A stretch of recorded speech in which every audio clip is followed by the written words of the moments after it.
didn't want to be suspicious. That was the rule I gave myself as I stood in their new living room, still smelling faintly sweet, the windows thrown open to let June pretend it was kind. A housewarming is supposed to be a reset. New address, new habits, new ways of speaking to each other without dragging old bruises into the room. Daughter-in-law moved through the guests with a competence that looked like ease. She wore a pale green dress that said nothing to hide. When she reached me, she smiled, handed me a glass of red wine, and said, "This is for Dad, a new beginning." She said Dad carefully. As if trying it on, I took the glass. Remember thinking it was warmer than it should be. I remember the bottle on the counter behind her, already open, its label turned away. Before I could lift it, a small hand closed around my sleeve. "Grandma," my granddaughter said. Not loud, not dramatic, just the word, "waited." Her other hand hovered near the glass without touching it. Her eyes were wide but steady. She was bracing for something she couldn't quite explain. "What is it?" I asked, already feeling the heat of attention prickle my neck. She shook her head.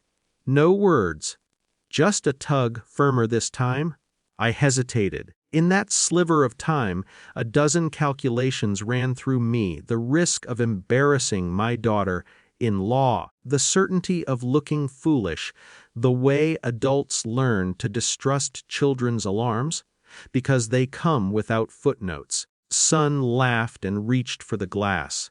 "You're overthinking," he said, the way he always had, even as a boy. "Here, christen the place." He drank it in 2 swallows, set the glass down, kissed my cheek. The moment dissolved into noise and music and someone asking where we'd put the extra napkins. My granddaughter let go of my sleeve. She didn't cry, she didn't smile. She went to the corner and sat on the floor with a cracker, counting the holes with her finger. I told myself that was that. 30 minutes can stretch in strange ways. Long enough for the air to go stale, long enough for charm to thin. I watched my daughter-in-law from the edge of conversations.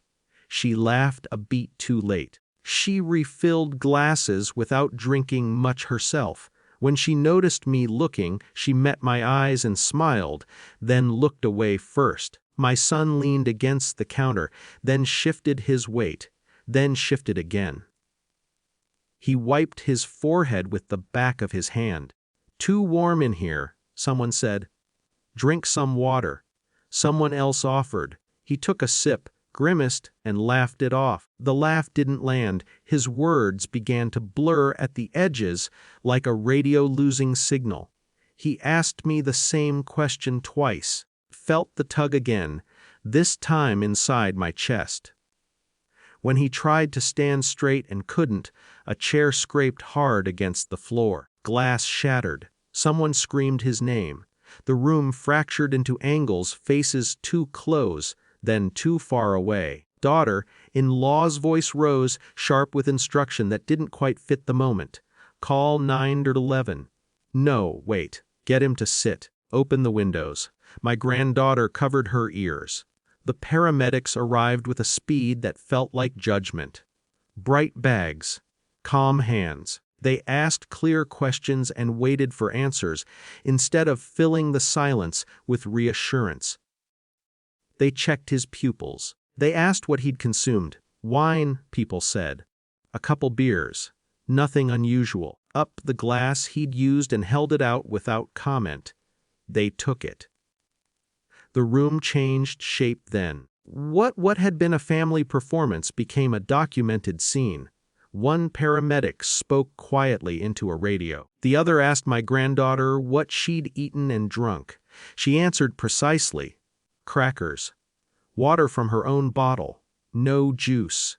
"You see anything poured?" he asked her. She nodded once. "The green bottle," she said. "When you weren't looking." No one told her she was brave. No one praised her. They just wrote it down. My daughter-in-law's story tightened. She'd poured from the kitchen. She'd meant well. She was stressed. It must have been a mistake. Her words tripped over each other. For the first time, she looked small, not ashamed, exactly, but cornered by facts she hadn't expected to stand up on their own. Arrived after the ambulance left. The wine was tested. Not lethal. Enough to cause confusion, a drop in blood pressure. A scare that could have gone worse if he'd driven later that night. Motive was a softer thing, not something that fit neatly into a report. Control. Fear. The belief that you can manage outcomes if you manage substances. The belief that family will smooth what the law might otherwise sharpen. They took statements. They took the bottle. They left. The house emptied without ceremony. No one cleaned the broken glass until the next morning. My son recovered, apologized to me for taking the glass as if that were the central error. I didn't correct him. There are lessons people have to arrive at on their own. My daughter-in-law moved out 2 weeks later. Not permanently, she said, just space. The word space did a lot of work for a while. Conversations became supervised by logistics and lawyers. Holidays recalibrated themselves around availability and caution. My granddaughter asked me once if she'd done something wrong. No, I said. You noticed something.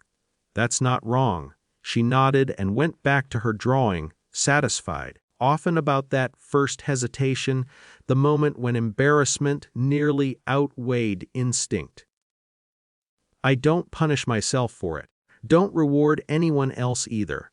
What remains is quieter than justice and heavier than blame. When a child tugs at your sleeve, you stop, not because they're always right, but because sometimes they're the only one who hasn't learned how to lie to keep the room comfortable.